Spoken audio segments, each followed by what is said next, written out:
নমস্কাৰ বন্ধু বান্ধৱীসকল, পোনপ্ৰথমে মোৰ ইউটিউব চেনেলৰ অন্য এটা ভিডিঅ'লৈ আটাইকে স্বাগতম জনাইছোঁ।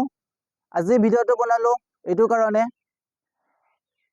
গাহৰি হিতত আহিলে কেনেকৈ চিনাক্তকৰণ কৰিব পাৰিব আৰু অন্যান্য দিশত মই সকলোখিনি ভিডিঅ'টোৰ যোগেদি তথ্য দিবলৈ চেষ্টা কৰিম। ভিডিঅ'টো সম্পূৰ্ণভাৱে চাব, তেতিয়া নিশ্চয় কিছু কথা বুজি পাব আৰু আপোনালোকৰ সুবিধা হ'ব। আৰু কিমান বয়সত দিব লাগে আৰু হিতত সাৰ্ভিস দিয়াৰ পিছত কেনেকৈ ৰাখিব লাগে, সকলোখিনি ভিডিঅ'টোৰ যোগেদি মই আপোনালোকক অৱগত কৰিম। ভিডিঅ'টো সম্পূৰ্ণভাৱে চাব, নিশ্চয় কিছু কথা বুজি পাব। আৰু লগতে ভিডিঅ'টো যদি মোৰ চাই ভাল লাগে এটা লাইক আৰু লগতে এটা কমেণ্ট কৰি জনাব, আৰু লগতে এটা সাবস্ক্ৰাইব কৰি দিব, যাতে অনাগত দিনবোৰত আপোনালোকে মোৰ ভিডিঅ'সমূহ এনেকেই পাই থাকে। বাৰু বেছি দীঘল নকৰি আৰম্ভ কৰোঁ, বলকচোন বাৰু। এয়া চাওকচোন আপোনালোকে, এইকেইজনী গাহৰি পিছফালে অংশটোলৈ মন কৰক।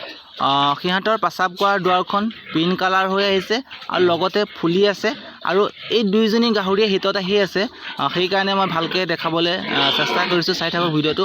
আৰু লগতে এইজনী ডিউৰক হয়, তাইও হিতত আহি আছে, তাই নেগুডালে ঢাকি আছে কাৰণে ভালকৈ আপোনালোকক মই দেখাব পৰা নাই। আৰু লগতে কোলা গাহৰিবোৰৰ চিনাক্তকৰণ কৰাত কিছু নতুন পালক বন্ধুৰ অলপ অসুবিধা হয়, এইটো কাৰণে সিহঁতৰ পিংক কালাৰটো জিলিকি নাহে, বাকী অন্য চিমটমবোৰ চব একেই থাকে।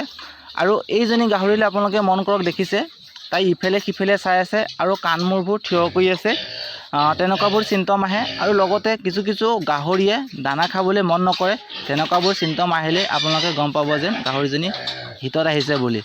আৰু আপোনালোকে হিতত আহিলেই প্ৰথম দিনাখনে ছাৰ্ভিচত দি নিদিব, সদায় পিছদিনাখন দিবলৈ চেষ্টা কৰিব, তেতিয়া ছাৰ্ভিচটো ভাল হয়। যদি আপোনালোকে আগবেলা এবাৰ ছাৰ্ভিচ দিয়ে সদায়, আৰু আকৌ এবাৰ পিছবেলা ছাৰ্ভিচ দিবলৈ চেষ্টা কৰিব, তেতিয়া বহু ক্ষেত্ৰতে ভাল হয়, তেতিয়া ছাৰ্ভিচটোও ভাল হয়। আৰু মই দেখাই আছোঁ, চাই থাকক।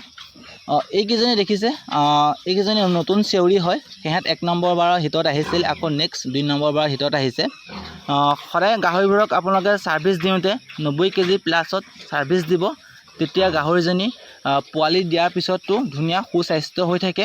আৰু লগতে পোৱালিবোৰৰ গা গঠন আৰু পোৱালিবোৰ ধুনীয়া হৈ জন্ম হয়, সেইটো কাৰণে আপোনালোকে অলপ বেছি ৱেটত ছাৰ্ভিচ দিবলৈ চেষ্টা কৰিব। আৰু এটা কথা মন কৰিব, আপোনালোকে কেতিয়াও ভুল নকৰিব, ঠিক ছাৰ্ভিচ দিয়াৰ পিছত এনেকৈ 3জনী বা 2জনী গাহৰি একেলগে নাৰাখিব।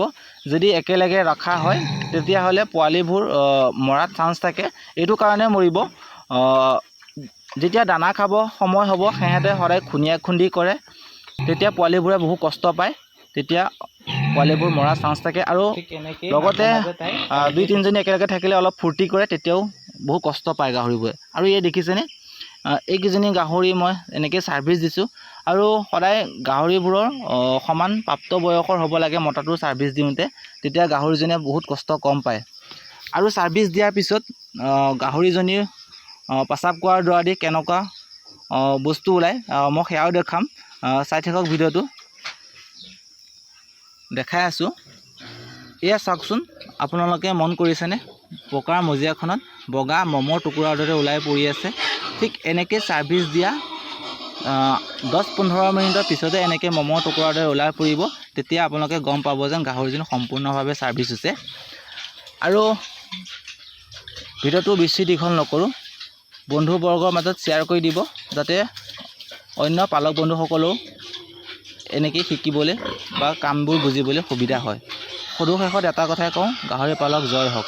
ধন্যবাদ।